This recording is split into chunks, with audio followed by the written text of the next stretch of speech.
Hey, what's up everyone? It's the Magnum Level here, and in today's video we're going to do an unboxing and review of a figure of one of my favorite Dragon Ball Z characters, Perfect Cell.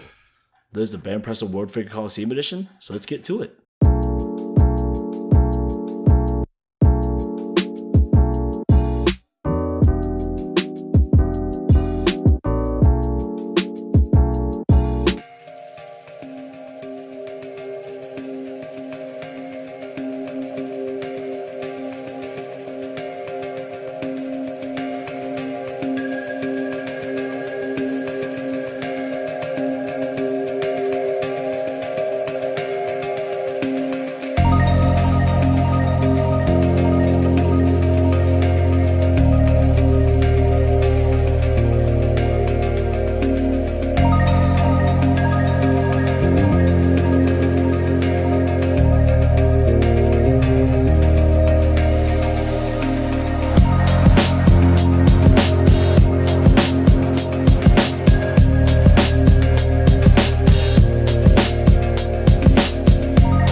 So first out the box, I would like to describe this figure as twisted. Definitely the creative liberties that the sculptor Eric Sosa took for this figure are very interesting. It's very organic and bug-like.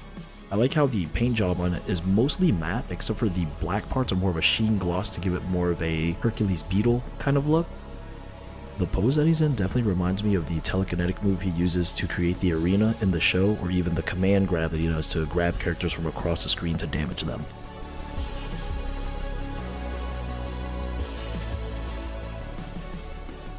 I like the attention to detail that the dome piece isn't flat, there are actually indentions here, and you'll notice that the brain is actually seeable because of the translucent black that they use for the dome.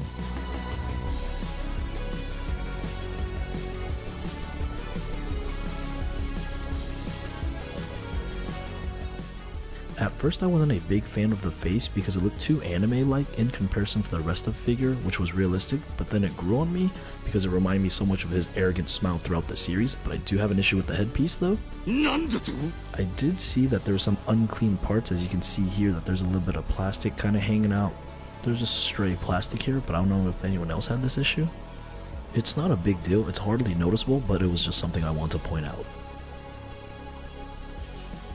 The chest piece here is finely detailed. You can see the twists and turns everywhere that his armor goes around, as well as you can see veins there. And I guess you could actually say that instead of an armor, it's more of an exoskeleton, because you can still see his muscles bulging out. The arm here is definitely the focal point of this figure. His hand is in this weird creepy position, and he's got these long fingernails. Definitely makes it look like he's reaching out at you.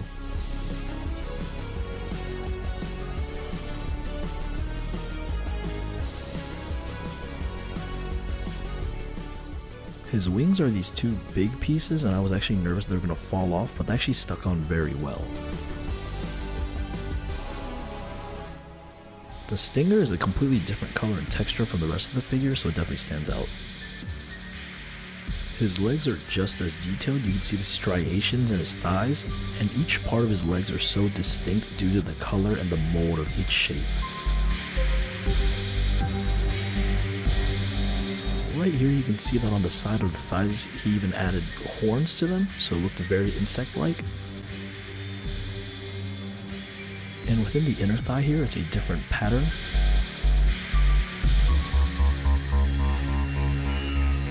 His feet are very insect-like, and this is something new that I've never seen taken with a cell figure before.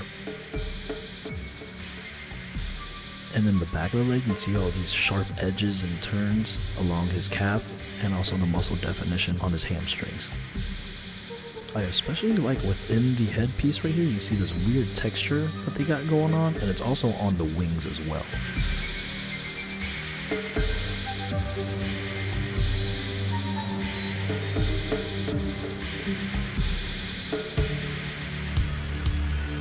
This is a pretty tall figure, almost standing at 9 inches.